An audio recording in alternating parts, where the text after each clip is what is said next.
de 5 minutes. J'afficherai le temps restant à l'aide de carton indicateur à 10 minutes, 5 minutes, 2 minutes, 30 secondes et les 10 dernières secondes sur mes doigts. Je partirai le chronomètre lorsque vous commencerez. Vous pouvez débuter quand vous voulez. Bonjour à tous, merci de nous accueillir aujourd'hui pour parler de l'analyse qu'on a fait de tout. On va commencer. Désolé. Donc, bonjour à tous, merci de nous accueillir aujourd'hui avec mon équipe. Donc, on s'est penché un peu sur les questions qu'on avait par rapport au développement de produits qu'on espère faire. Les ordinateurs de plongée, c'est très spécifique. On vise des milieux qui sont assez petits. Donc, on a regardé un peu les différentes possibilités avec mon équipe. Donc, Mme Adrienne Gauthier, M. Zachary Grenon et moi-même, Christian Gagnon. Donc, on va commencer par d'abord avec une analyse des deux produits, les comparer au niveau financier, aussi le financement du produit, voir aussi qu'on veut s'en aller avec ça. Et également, par la suite, on va continuer avec les autres questions qu'on s'était posées par rapport au loyer et les comptes clients. C'est une grosse poursuite qui est dans nos bureaux. Il faut faire attention à ça. Également, on a un problème avec les produits défectueux, que présentement, on vient de prendre connaissance, mais ça peut devenir un enjeu majeur dans la société. Donc, on va commencer avec Mme Gauthier. Donc, bonjour, moi je vais vous parler de ces différents projets. Donc, on avait le projet A. La valeur actualisée nette de ces projets-là est de 11,4 millions, avec un taux d'actualisation de 8 Le produit, par contre, est très polluant. On utilise un matériau assez polluant, donc il faut faire attention à ça. On est déjà sur une poursuite concernant la pollution qui est survenue dernièrement. Donc, ça peut affecter beaucoup la réputation de l'entreprise à ce niveau-là. Ensuite de ça, on avait notre projet B, que la valeur actualisée nette est de 6,7 millions. Cependant, c'est le même taux d'actualisation. Cependant, ce produit-là est vraiment écologique comparé à l'autre qu'on a proposé. Donc, pour la réputation d'entreprise, ça peut être bon. Cependant, on a besoin de plus d'investissement de départ. Pour ce qui est de notre financement, on avait deux options qui s'est présentées à nous. Donc, un, que c'était un emprunt, l'autre, c'était des actions privilégiées qu'on pouvait mettre sur le marché. Le premier est un coût et un intérêt de 4,68 millions sur 8 ans, avec un versement du capital 13 millions divisé par 8. Donc, c'est assez graduel à ce niveau-là. Pour la structure financière de l'entreprise, on est à 25 endetté, ce qui pourrait être intéressant à aller chercher un peu plus d'emprunt à ce niveau-là, parce qu'on n'est déjà pas beaucoup endetté, donc pour l'effet de levier, ça peut être super intéressant. Ensuite, pour les actions privilégiées, on a un coût de 3,5 millions sur 8 ans. Et on n'a pas de remboursement de capital, dans le fond, avant 5 ans, parce que les actions sont rachetables au gré du détenteur, pas avant 5 ans. Ensuite de ça, justement, le problème que ça amène qu'ils soient rachetables pas avant 5 ans, c'est que dans 5 ans, peut-être qu'ils vont tous décider de les faire racheter, donc ça peut être un gros déboursé qui pourrait être pas prévu nécessairement. Cependant, ce qui est avantageux à ça, c'est que aussitôt que les actions vont être rachetées, le 20 qu'on paye à nos actionnaires ne sera plus à être payé. Donc, pour ces éléments-là, on a choisi de se financer par action privilégiée. Ensuite, pour la décision du projet, on avait choisi le projet B parce qu'il est moins polluant. On est en poursuite justement pour la pollution, donc niveau réputation, c'est comme pas super d'aller choisir le projet A. Cependant, le financement de 13 millions n'est pas suffisant pour les investissements que vous nous demandez. Le projet B nécessite 18 millions de financement. Le projet A nécessite 14,5 millions, donc le financement de 13% n'est pas suffisant dû au fait qu'on n'a pas de liquidité nécessaire à allouer à ce projet-là. Donc, il va falloir peut-être travailler avec plus de financement pour aller chercher ces projets-là. Pour l'instant, on ne pourrait comme pas investir dans ces projets. Oui, si je peux rajouter un point important. Ce qu'on parle, le projet A qui est polluant, c'est le cadmium, que ça, c'est un classé de déchets dangereux par le gouvernement. Puis nous, le projet s'étire sur une durée de 8 ans qu'on va fabriquer ce produit-là pendant 8 ans. Puis après ça, la machine va désuète. Mais pendant ces 8 ans-là, on sait déjà qu'aujourd'hui, l'environnement, c'est un facteur très important dans la société. Pendant 8 ans, ça va juste être encore plus important avec ce qu'on entend au niveau des changements climatiques. Donc, c'est pour ça qu'on favorise le projet B, si on avait suffisamment d'argent. Bon, maintenant, je vais enchaîner avec les autres questions que vous avez concernant notre analyse. Donc, concernant le loyer, nous, ce qu'on a comptabilisé, en fait, on a signé un contrat de 5 ans et la première année est gratuite. Par la suite, on paye 250 000 par année sur 4 ans. Mais puisqu'on reçoit le même service pendant les 5 années, l'annonce sur les contrats de location stipule qu'il faut qu'on étale la charge d'amortissement des états financiers sur 5 années. Donc, on va faire une charge, ça équivaut à une charge de 200 000 par année pendant 5 ans, plutôt qu'aucune charge la première année et 250 000 pendant 4 ans par la suite. Maintenant, par rapport au compte client, on a évalué jusqu'à présent que 5 c'était pas suffisant pour considérer une provision de mauvaise créance. Ben, nous, on juge aujourd'hui qu'il faut comptabiliser une provision de mauvaise créance avec le chiffre d'affaires de la compagnie qui est de 40 millions, peut-être un pourcentage de 30% de vente à crédit. Il faut seulement calculer au moins un 5% de mauvaise créance, mais on peut faire une analyse plus chronologique, plus spécifique.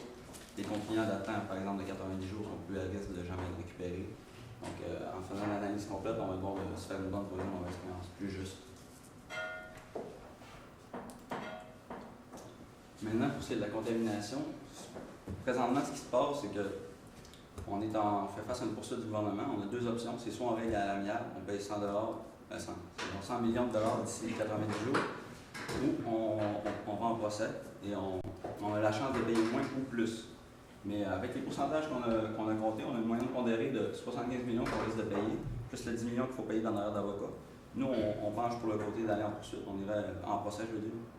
On irait en procès sous peu, parce qu'il y a quand même 50% de chances qu'on paye en bas de 60 millions de dollars, puis il y a 20% de chances qu'on paye zéro, seulement les honoraires d'avocat, donc 10 millions, ce qui serait quand même très avantageux pour nous si on gagne. Puis le plus gros risque, c'est 20% de payer 150 millions. Sinon, c'est un risque qu'on pourrait prendre. Nous, on dit qu'on prendrait ce risque-là, parce qu'il y a une chance d'économie d'argent énorme. Aussi, on mettrait une note aux états financiers pour mentionner le fait qu'il y a quand même des chances qu'on paye ce montant-là. Donc, c'est important de le mentionner aux actionnaires et aux utilisateurs des états financiers. Au niveau des jauges fructueuses, on va le voir un peu sur 3 volets. Premièrement, on a été chanceux. On n'a pas eu d'accident encore, pas eu de poursuite. C'est juste une question de temps. On parle des ordinateurs de plongée. C'est un produit spécifique, c'est très technique. On parle de quelqu'un qui utilise son ordinateur à plus de 100 pieds de profondeur sous l'eau. C'est pas le temps d'avoir des problèmes. C'est aussi un outil. C'est aussi un outil que les plongeurs utilisent, puis se fient seulement là-dessus. De nos jours, ils ont le bonbon, le petit vis, le gauge. Ils ont là la profondeur, combien il reste d'air dans la bouteille. Si un de ces 3 facteurs-là est faussé, ben on peut se ramasser avec des accidents de décompression. Si la profondeur n'est pas bonne, on peut se ramasser avec, par exemple, un plongeur qui ferait de l'ivresse des profondeurs, qui pourrait descendre simplement se noyer. Donc, c'est seulement une question de temps avant qu'on ait des problèmes et des poursuites. Donc, première chose à faire un rappel immédiat de tous les produits qui ont été vendus pendant la cédule où on a manqué de vigilance sur la fabrication. Ça nous mène à justement la séquence où on a eu le problème. On a un surveillant qui a décidé de laisser passer le problème, tout simplement pour avoir sa prime à la fin de l'année. C'est premièrement, par rapport à cet employé-là, ce serait très important de regarder est-ce qu'il est encore en fonction, est-ce qu'il y a eu des sanctions par rapport à ça. Ce serait peut-être important de voir ce qui en vient avec cet employé. Sinon, au niveau de la prime, c'est important de la modifier tout simplement. Une prime sur le rendement, on l'a vu, c'est pas efficace, c'est pas bon pour la qualité du produit, c'est pas bon pour les coûts aussi. Donc, si on tient à garder, on ira avec une modification de la prime sur le bénéfice, tout simplement. Encourager les travailleurs à mettre sur la qualité, aussi à sauver les coûts. Donc, ça revient dans les poches, tout simplement. Donc, gros enjeux présentement pour la société. Ça pourrait mettre la société en péril, tout simplement. Si on a 2-3 accidents qui arrivent en même temps, ça pourrait simplement avoir des grands enjeux financiers pour l'entreprise. Sinon, au niveau de la gouvernance aussi, on avait quelques recommandations pour le conseil d'administration. Premièrement, présentement, on est un nombre pair, premièrement. Donc, ça serait important d'avoir un nombre impair sur le conseil d'administration. Aussi d'aller chercher des membres externes. Donc, depuis les années 90, la société est maintenant cotée en bourse. On a des actionnaires un peu partout dans le monde qui, eux aussi, veulent s'assurer que les biens sont en sécurité. Donc, aller chercher des membres de l'externe, des CPA, ça pourrait être des avocats, choses comme ça. En allant chercher de l'expertise aussi, on s'assure que la société va bien aller. Ça peut nous protéger aussi de futures décisions qui pourraient amener des risques, comme par exemple les jauges infectieuses.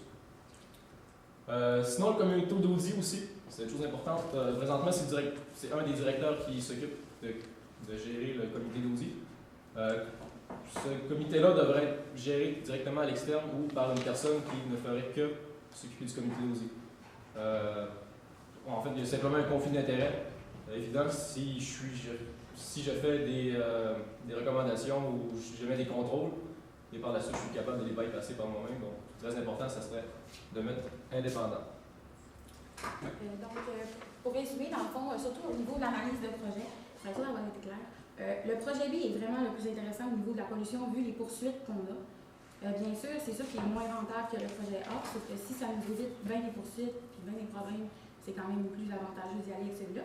Au niveau du financement, il faudrait peut-être essayer d'aller chercher un plus gros montant pour atteindre, parce que dans le fond, le projet nécessite un investissement de 18 millions, alors qu'en ce moment, les deux options qui se présentent à nous, c'est 13 millions.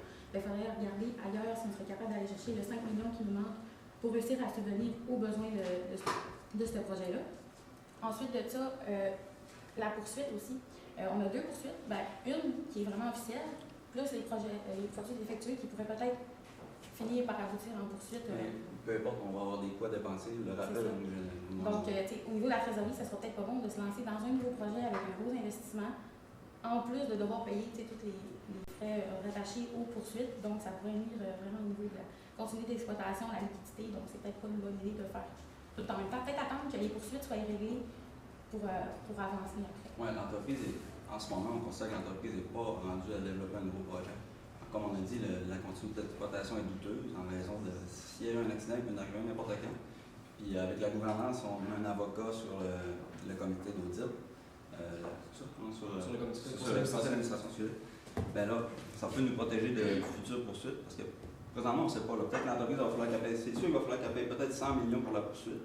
Donc on n'a pas le moyen, on n'a même pas le moyen d'emprunter 18 millions pour faire le projet B. Donc c'est d'attendre et par la suite d'y aller à fond avec le projet B qui est plus écologique, qui est rentable également.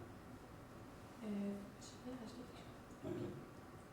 Dans le fond aussi au niveau du comité d'audit, je vais juste corriger une petite affaire.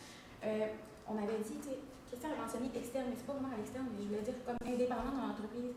Dans le cas qu'on a ici, c'est le directeur des RH qui s'occupe du comité d'audit, mais ça peut biaiser aussi au niveau au fait qu'il peut mettre des contrôles en place dans son département de GRH, justement, mais il les appliquera peut-être pas parce que il est comme dans les deux départements, donc ça peut apporter des biais à ce niveau-là. Donc peut-être vraiment mettre un comité d'audit avec des nouveaux employés qui n'ont pas à faire ailleurs dans l'entreprise, justement pour éviter que les contrôles internes qui sont mis en place ne soient pas justement affectés par des intervenants qui interviennent dans d'autres secteurs de l'entreprise. Oui, puis quelque chose qu'on n'a pas mentionné aussi, concernant les avantages du produit B, plus au niveau qualitatif, c'est que nous, l'entreprise, on est vraiment fort au service à la clientèle et à offrir un produit de qualité. Donc, est-ce qu'on veut se lancer dans un produit A qui n'est pas un produit de qualité nécessairement comparativement au produit B? Et en plus, avec ce qu'on voit, les nouvelles subventions gouvernementales qui vont être données dans le futur pour des projets scientifiques au niveau océanographique, c'est sûr que le gouvernement va être intéressé à acheter ce qui offre la meilleure qualité, puis ce qui ne brise pas, puis ce qui ne met pas en sécurité le chercheur. Donc, avec le produit B, on a tous ces avantages-là. C'est encore une fois un avantage pour nous. Quelque chose pour ajouter? Bien, un gros merci. Merci. Merci. Si vous avez des questions, il n'y a pas de problème pour nous. OK. Merci. Oui, j'ai une question pour le loyer. Vous avez dit de faire la répartition puis mettre 100 000 par année. Fiscalement, comment vous prendriez ça? Fiscalement, habituellement, c'est vraiment la charge qui a été dépensée dans l'année. Donc, la première année, on mettrait rien. Puis les années d'après, on verserait 250 000. Parce que les contrats de location, dans le fond, ils n'ont pas d'impact fiscal. Okay. Le bénéfice fiscal va être différent.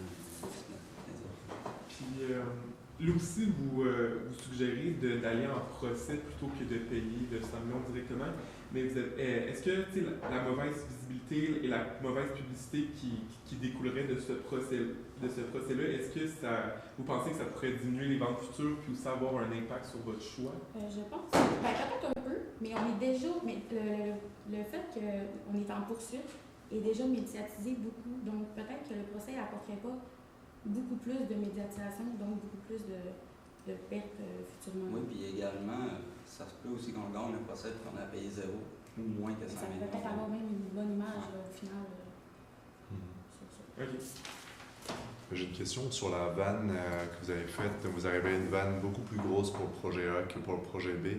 Comment vous êtes arrivé à cette différence-là? Est-ce que vous avez parti de la marge au coût variable ou comment vous êtes arrivé à ce montant? On a évalué les bénéfices qu'on avait 14 000 produits évalués en estimation pour les ventes de la prochaine année, plus 10 à toutes les années suivantes. Ensuite, on a pris les coûts variables pour tous les produits. Au niveau de la marge coût variable, est-ce que vous vous souvenez, c'était le A ou le B qui était plus gros? C'est le A. Le A est plus petit. Le A était plus petit que le B. Il était moins cher le produit A, plus cher le produit B. Donc la marge sur coût variable était plus grande dans le A. Plus grande dans le A? Ben, si on a moins de coût variable, ça fait une plus grande marge. OK. Sauf qu'avec les coûts fixes, c'est quand même basé sur le même principe pour les deux. Puis, dans le fond, on vendait le B plus cher, mais au final, ça revenait quand même avec un plus grand rendement d'investissement avec le projet A. OK. Puis aussi, là, c'est bon, vous avez remarqué qu'il manquait 5 millions pour financer le projet B, étant donné que c'est 13 millions de financement que vous pourriez aller chercher versus l'habitude. Mais est-ce qu'à l'interne, dans la compagnie, vous pourriez trouver des solutions pour essayer d'aller chercher de l'argent? On mentionne aussi que le fait qu'on n'a pas de liquidité qui est allouée dans l'entreprise, justement, avec ce projet-là, on ne peut pas aller chercher à l'interne. Peut-être, c'est ça, dans le fond, à l'externe, à l'interne, on pourrait aller chercher auprès des actionnaires, mais c'est à peu près déjà ça la deuxième solution qu'on a. Donc, pas vraiment au niveau de liquidité de l'entreprise. OK. Est-ce que vous comptabilisez quelque chose là, pour les retours des jauges défectueuses ou les possibles retours là, pour en fait, le rappel qui va être fait? Éventuellement, si on évalue qu'il y a vraiment une grosse chance qu'on rembourse ou qu'on fasse des réparations ou peu importe ce qu'on choisit de faire, c'est sûr qu'il va falloir évaluer une provision pour soit garantie pour les prochains ou provision peut-être pour, je ne sais pas comment l'appeler exactement.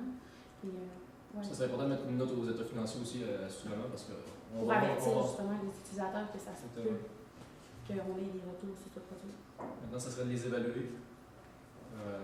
Il faudrait calculer combien de produits sont défectueux, combien sont vendus, combien sont sur le marché encore disponibles, combien ça coûterait les ramener. Aller chercher chez le consommateur aussi, qui l'a déjà chez lui, il faut aller chercher, l'avertir, ça c'est très important aussi.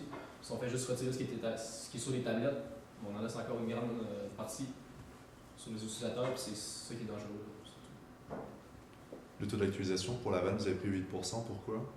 Parce que dans le fond, c'est ce que nos fonds propres nous coûtent. Oui.